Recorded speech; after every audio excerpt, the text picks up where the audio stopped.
Hi everyone, welcome to another video. So यार, इस topic पे मुझे काफ़ी दिन से बात करने का और वीडियो बनाने का मन था, क्योंकि मुझे बहुत लोग ये मैसेज करते हैं और पूछते हैं कि मतलब इवन दो वो अच्छे से पढ़ाई कर रहे हैं, प्रिपरेशन कर रहे हैं, बट इंटरव्यू में अच्छा परफॉर्म नहीं कर पाते हैं, क्योंकि इंग्लिश के ऊपर उनकी कमांड उतनी अच्छी नहीं है। और जब आप किसी इंटरव्यू में हो और सामने वाला बंदा बंदी आपसे इंग्लिश में क्वेश्चन कर रहा है, इवन तो अगर आपको आंसर आता है, आप ठीक से बोल नहीं पाते हो, अपने आप को एक्सप्रेस नहीं कर पाते हो, क्योंकि आपका जो जो हाथ है वो इंग्लिश में थोड़ा तंग है। तो मैंने सोचा कि इस टॉपिक पे बात करते हैं, और मैं इस टॉपिक से रिलेट करता हूँ, क्योंकि मैं बचपन में और बचपन से लेके टिल 7th स्टैंडर्ड तक एक ऐसे स्कूल में पढ़ा हूँ जहाँ पे मोस्टली सब कुछ हिंदी मीडियम में था। मतलब इंडिया में आई थिंक 3 तरह के स्कूल होते हैं, एक तो इंग्लिश मीडियम और एक हिंदी मीडियम, चाहे रीजनल मीडियम जहाँ पे जो भी रीजनल लैंग्वेज होती है या फिर हिंदी होती है उसमें पढ़ाया जाता है। और एक तीसरे तरह के स्कूल होते हैं, वो छोटे स्कूल जो कहने के लिए तो इंग्लिश मीडियम होते हैं, जहाँ पे बुक्स इंग्लिश में होती हैं, बट पढ़ाई हो गई, जो टीचर एक्सप्लेन करता है, जो आपस में हम बात करते हैं, वो सब हिंदी में ही होती है। तो मेरी भी पढ़ाई ऐसे स्कूल में हुई। मैं बिहार से बिलोंग करता हूँ, तो मेरी जो क्या बोलते हैं, एकदम प्राइमरी जो एजुकेशन थी वो घर पे हुई, मेरी मम्मी ने मुझे पढ़ाया। और उसके बाद जब ये रियलाइज़ हुआ कि नहीं यार, बिहार में उतनी अच्छी स्कूलिंग नहीं है, हमें शिफ्ट होना पड़ेगा, तो मैं शिफ्ट हुआ गाज़ियाबाद, जो कि दिल्ली के काफ़ी पास में है, यूपी में आता है। तो मैं बिहार से बिलोंग करता हूँ और मेरे घर में कोई इंग्लिश नहीं बोलता है, ना मेरे पेरेंट्स, ना मेरे दोस्त यार, भाई-बहन, कोई नहीं। फिर मैं गाज़ियाबाद आया और वहाँ पे भी मैं ऐसे स्कूल में पढ़ा जहाँ पे बुक्स इंग्लिश में थी, no doubt about that. But हमारी जो मतलब क्या बोलते हैं, हमारी जो बोलचाल का तरीका था, जो कल्चर था, जैसे टीचर एक्सप्लेन करते थे, वो सब हिंदी में ही था। तो कभी भी इंग्लिश में वो कमांड बन नहीं पाई। हाँ, मतलब अगर आप मुझे बुक दोगे कि ये बुक पढ़ लो, चाहे ये एक पैराग्राफ पढ़ लो, मैं पढ़ लूँगा।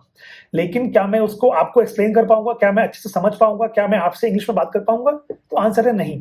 तो टिल 7th स्टैंडर्ड मेरा भी इंग्लिश में हाथ बहुत तंग था और कैसे-कैसे बस काम चलता था। और उसके बाद फिर पेरेंट्स को रियलाइज़ हुआ कि ये बच्चे बड़े हो रहे हैं और अगर इंग्लिश आएगी तो अच्छा होगा, और फ्यूचर में अगर हम किसी भी कॉलेज में जाते हैं या फिर किसी भी जॉब में जाते हैं, तो एक इंग्लिश ऐसी लैंग्वेज है जो कि काफ़ी डिमांड में रहती है। फिर मेरे पेरेंट्स ने मुझे एक इंग्लिश मीडियम स्कूल में डाला, और यार वो जो मेरे लिए ट्रांजिशन था वो बहुत डिफिकल्ट था, क्योंकि 7th तक ओके थी मेरी इंग्लिश। 8th क्लास में मैं एक अच्छे इंग्लिश मीडियम स्कूल में गया, और वहाँ पे जाके मुझे डिफरेंस रियलाइज़ हुआ, क्योंकि बच्चे जो वहाँ वहाँ पे पढ़ रहे थे उनकी इंग्लिश में काफ़ी अच्छी कमांड थी। मुझे आज भी अच्छे से याद है, मैं आई थिंक आपने भी ये फेस किया होगा। तो 8th-9th क्लास में जब आप होते हो, तो आप मतलब अपने क्लास में चैप्टर्स की रीडिंग लगाते हो, चाहे पोएम्स की या स्टोरी की जो रीडिंग है वो लगाते हो, और सबका नंबर आता है, एक पैराग्राफ कोई पढ़ता है, एक पैराग्राफ कोई पढ़ता है। तो मुझे अच्छे से याद है, मैं कुछ पैराग्राफ पढ़ता था और वहाँ पे ऑनेस्ट था, और मैंने उसको हॉनेस्ट पढ़ा था। मुझे बहुत अच्छे से याद है, और पूरी क्लास हँस पड़ी थी, एंड आई वाज़ लाइक कि पता नहीं क्या हो गया है। एंड देन जो टीचर थे उन्होंने मुझे ऑब्वियसली करेक्ट किया। तो आई वाज़ दैट बैड, मतलब ठीक है, मुझे पढ़ना आता था, बट क्या बोलते हैं उसको, प्रोनाउंसिएशन हो गई या फिर जो एक अंडरस्टैंडिंग हो गई, जो एक कम्युनिकेशन स्किल होगी, वो नहीं थी मेरे पास। ठीक है, जो भी था, स्ट्रगल थोड़ा बहुत हुआ। एंड 8th क्लास से 12th क्लास तक मैं इंग्लिश मीडियम में था, तो थोड़ा-सा मेरा इंग्लिश पे कमांड हो गया। इसके बाद मेरे जीवन में एक बड़ा चेंज आया, जिसकी वजह से मेरी इंग्लिश काफ़ी इम्प्रूव हुई, और वो चेंज ये था कि मैंने अपनी जो इंजीनियरिंग की वो की चेन्नई से। तो यार चेन्नई में जब आप पढ़ने जाते हो, और अगर आप किसी हिंदी बेल्ट से बिलॉन्ग करते हो, तो वहाँ जाके आपके पास 2 ही ऑप्शन है, या तो आप जो रीजनल लैंग्वेज है तमिल, उसमें बात करिए, या फिर आप इंग्लिश में बात करिए।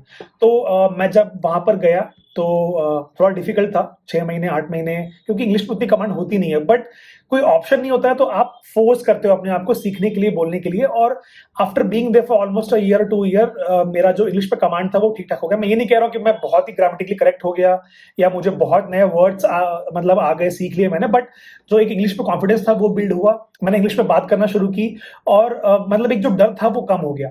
और ऑब्वियसली फिर उसके बाद जैसे-जैसे लाइफ में आगे बढ़ते गए, इंग्लिश मूवीज़ लाइफ में आई, English series, TV series life में आई, इंग्लिश बुक्स, नॉवेल्स मैंने पढ़ी। उसके बाद फिर जब मैं जॉब लाइन में आया, तो मैं जब विप्रो में था, तो मेरे क्लाइंट यूएस बेस्ड थे, तो उनसे मेरा काफ़ी कन्वर्सेशन हुआ इंग्लिश में।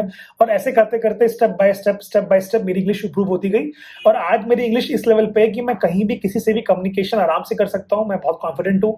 मैं ये नहीं बोलता हूँ कि मुझे बहुत सारे वर्ड्स आते हैं, मेरी जो क्या बोलते हैं वोकैब्युलरी वो बहुत अच्छी है, जो मेरी प्रोनाउंसिएशन है वो बहुत अच्छी है, ऐसा तो नहीं है, but I am at a very good place, at a very happy place, जहाँ पे मैं आराम से कन्वर्सेशन कर सकता हूँ। चाहे मल्टीनेशनल कंपनी में काम करना हो, चाहे इंडियन कंपनी में काम करना हो, आई कैन ईज़िली सर्वाइव।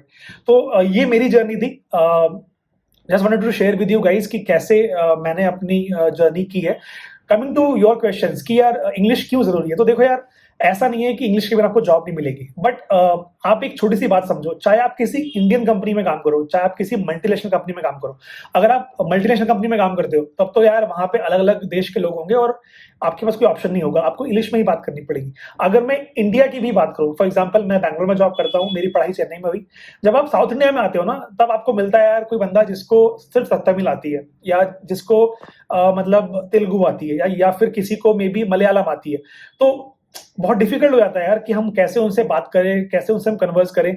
आप किसी कंपनी में काम करो, जैसे मैं जिस कंपनी में काम कर रहा हूँ वो इंडियन स्टार्टअप है, सारे एम्प्लॉइज हमारे इंडियन है, बट कोई केरला से है, कोई हमारे कर्नाटका से है, कोई बिहार से है, तो यार there is know like common medium of language जिससे आप बात कर सको, तो इंग्लिश आपको आनी ही चाहिए। और अगर आपको इंग्लिश नहीं आती है तो आई एम प्रिटी श्योर आप जिस लाइन में भी हो, जिस इंडस्ट्री में भी हो, आज के डेट में कहीं ना कहीं आपको वो एक काइंड ऑफ ब्लॉकर फील होगा कि काश मुझे इंग्लिश आ जाती। तो इंग्लिश से भागिए मत, डरिए मत। जैसे कोई भी लैंग्वेज होती है, जैसे आप पैदा होते हैं तो आपको थोड़ी हिंदी आती है, उर्दू आती है, चाहे मलयालम आती है, बट अपने पेरेंट्स के साथ रह के उनको बात करते हुए, उनको सुनते हुए, समझते हुए, पढ़ते हुए आप सीख लेते हो। वैसे आप इंग्लिश भी सीख सकते हो, और जैसा मैंने बोला बहुत से तरीके हैं। आपको अपने आप को फोर्स करना होगा कि मुझे इंग्लिश में बात करनी है। अगर आपके आसपास एनवायरमेंट नहीं है तो ठीक है यार, कमरे में अपने आप को बंद करो, अपने आप से बात करो, ठीक है, थर्ड पर्सन में बात करो अपने आप से। इंग्लिश मूवीज देखो। एक हमारी बहुत बुरी आदत है कि यार जब हम स्कूल में होते हैं या फिर नए नए कॉलेज में क्या होता है, हम डब मूवीज देखते हैं, हम डब सीरीज देखते हैं, उसको हटाओ, आप इंग्लिश में ही देखो। भले आप सब टाइटल लगा लो, बट आप इंग्लिश में ही देखो। उससे क्या होगा ना कि आप इंग्लिश को कैच करना सीखो कि यार कोई बंदा क्या बोल रहा है, क्या कन्वे करना चाह रहा है। तो ऐसा नहीं है कि आप मूवीज और सीरीज देख के आपकी इंग्लिश बहुत अच्छी हो जाएगी, बट कहीं ना कहीं आपकी पकड़ बनेगी। तो डब्ड मूवीज को हटाओ, इंग्लिश मूवीज को इंग्लिश में ही देखो, इंग्लिश सीरीज को इंग्लिश में ही देखो, सब टाइटल लगा लो, कोई दिक्कत नहीं है, but try to watch in English and like do it for 2-3 months. I am pretty sure कि आपकी कहीं ना कहीं पकड़ बनेगी। इसके साथ साथ जैसा मैंने बोला, इंग्लिश न्यूज़पेपर पढ़ना हुआ, नॉवल पढ़ना हुआ, वो सब आप करिए। बट इन सब के अलावा जो पहली चीज मैंने बताई सबसे इंपॉर्टेंट, कि वो ये है कि आपने आपको फोर्स करिए कम्युनिकेट करने के लिए। और वो कैसे करेंगे आप? जब आप अपने आसपास के लोगों से इंग्लिश में बात करेंगे, तो वो सबसे इंपॉर्टेंट है। तो ऑब्वियसली आप इंग्लिश बुक पढ़िए, न्यूज़पेपर पढ़िए, नॉवेल्स पढ़िए, इंग्लिश मूवीज देखिए, लेकिन सबसे इंपॉर्टेंट है कि आप कन्वर्सेशन करिए इंग्लिश में, चाहे खुद से करिए चाहे किसी और से करिए, वही आपको कॉन्फिडेंस देगा। और इंग्लिश से भागिए मत। बचपन से लेके टिल 7th स्टैंडर्ड मतलब मुझे इंग्लिश उतनी अच्छी नहीं आती थी, मैं बिल्कुल भी मतलब पढ़ पाता था, बट किसी से बात करनी हो तो no chance, to be very honest, no chance. और हाँ ठीक है, थोड़ा डिफिकल्ट था, फैमिली में भी कोई ऐसा था नहीं जो इंग्लिश में हम मुझसे बात करें, मुझे सिखाए, बट ठीक है यार, सबके लाइफ में अपने अपने स्ट्रगल होते हैं। बट अगर आप ट्राई करते हो तो एक सर्टेन लेवल ऑफ, क्या बोलते हैं, एक सर्टेन लेवल ऑफ कॉन्फिडेंस आप अचीव कर सकते हो। तो आई होप ये वीडियो आपको कहीं ना कहीं हेल्प करे और ये रियलाइज करने में कि आप अकेले नहीं हो। दुनिया में ऐसे बहुत से लोग हैं, इंडिया में ऐसे बहुत से लोग हैं जिनको इंग्लिश नहीं आती है, जो स्ट्रगल करते हैं, और आप अकेले नहीं हो। अगर आप थोड़ा सा एफर्ट दोगे, 3 महीने 6 महीने अपने आपको प्रॉमिस करोगे, जो चीजें मैंने आपको बताई वो इंप्लीमेंट करोगे, then I am pretty sure कि आप इंग्लिश में काफी अच्छा कर सकते हो। और अगर आपको इंग्लिश बिल्कुल ही नहीं आती है तो आई वुड से कि आप कोई भी ऑनलाइन या फिर ऑफलाइन कोर्स कर लीजिए 2-3 महीने का, जिससे आपकी बेसिक जो कमांड है वो बन जाए इंग्लिश के ऊपर। और उसके बाद फिर से वही रिपीट करिए जो मैंने आपको बोला, इंग्लिश में बात करिए आसपास अपने लोगों से, दोस्तों से। अगर कोई नहीं मिलता है तो अपने आप को रूम में बंद करिए, शीशे के सामने खड़े होकर अपने आप से बात करिए, और बुक्स पढ़िए, नॉवेल्स पढ़िए, TV series, TV shows, movies देखिए, प्रैक्टिस करते रहिए। आई एम प्रीटी श्योर अगर आप ये 3 से 6 महीने करोगे, आपकी इंग्लिश काफी इंप्रूव हो जाएगी। और एक और चीज मैं बोलना चाहूंगा कि यार अगर इंटरव्यू में आप कॉन्फिडेंट नहीं हो तो जरूरी नहीं है कि आपको इंग्लिश में ही बोलना है। You can check with the interviewer. कभी कभी जो इंटरव्यूअर होते हैं, they are okay with you to give interview in Hindi or whatever language you are comfortable at. So you can check with them, or you can try like bit of your regional language, a bit of your English language, but don't lose your confidence. People will respect you, people will understand you. But again, I would say अगर आपको English नहीं आती है और आप किसी corporate job के लिए अप्लाई कर रहे हो, तो ऑब्वियसली आपके चांसेस कम हो जाते हैं। और अगर आप इस चीज को रियलाइज करके इस पर काम नहीं करते हो तो कहीं ना कहीं ये आपके लिए एक ब्लॉकर बनेगा ही बनेगा। तो please work on your English. और आई होप आपको ये वीडियो अच्छा लगे और आपको थोड़ा कॉन्फिडेंस दे, और आपको ये रियलाइज करे कि आप अकेले नहीं हैं, we all are in this together. So yeah, work on your English and be confident, and I am pretty sure you will do good in your life. मिलते हैं नेक्स्ट वीडियो में। Take care, bye bye.